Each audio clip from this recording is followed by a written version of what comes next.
Important है Brent. Brent के भाव में फिर एक बार उछाल आया है। वो अभी भी जो 77 तक आ गया था वो वापस थोड़ा सा ऊपर आया और अब आप 70, हालांकि हाई से थोड़ा कूल ऑफ ज़रूर हुए हैं, लेकिन कल रात को 3% के करीब जंप आया है ब्रेंट क्रूड के भाव में और लगातार ये दूसरे हफ्ते की तेज़ी के लिए तैयार है क्रूड, मतलब वीक ऑन वीक लगातार तैयार है तेज़ी के लिए। और ईरान की कैबिनेट में, इजराइल की कैबिनेट में डिस्कशन हुआ है कि ईरान को जवाब देना है।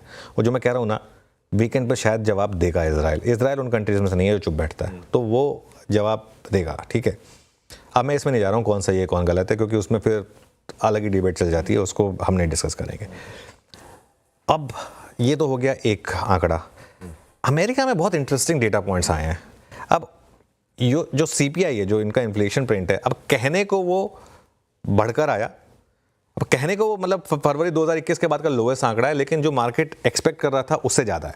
2.3% का एक्सपेक्टेशन था, आया 2.4% पर, तो वैसे खैर कम है, लेकिन एक्सपेक्टेशन से ज़्यादा। दूसरी चीज़, जो जॉबलेस क्लेम यानी बेरोजगारी का जो डेटा आया है अमेरिका में, वो देखिए आप, एक्सपेक्टेशन था 2,30,000 का, वो आंकड़ा आया 2,58,000 का। और ये जो इनिशियल जॉबलेस क्लेम्स जिसे हम कहते हैं, ये जो डेटा है, ये 2023 के बाद सबसे ज़्यादा डेटा है। तो मतलब कुछ ना कुछ तो इकोनॉमी में आपका इन्फ्लेशन एक्सपेक्टेशन थोड़ा ज़्यादा और ये जॉबलेस क्लेम्स एक्सपेक्टेशन थोड़ा ज़्यादा, तो दोनों तरफ की आर्ग्यूमेंट के लिए आपका पॉइंट है कि 25 बेसिस पॉइंट होगा या 50 बेसिस पॉइंट होगा।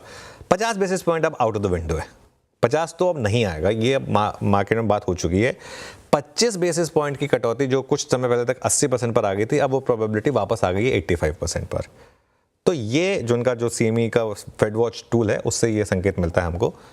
तो 25 बेसिस पॉइंट का एक रेट कट की प्रोबेबिलिटी है, वो मार्केट के लिए ठीक ठाक एक्सपेक्टेशन है मेरे ख्याल से। बिल्कुल ठीक।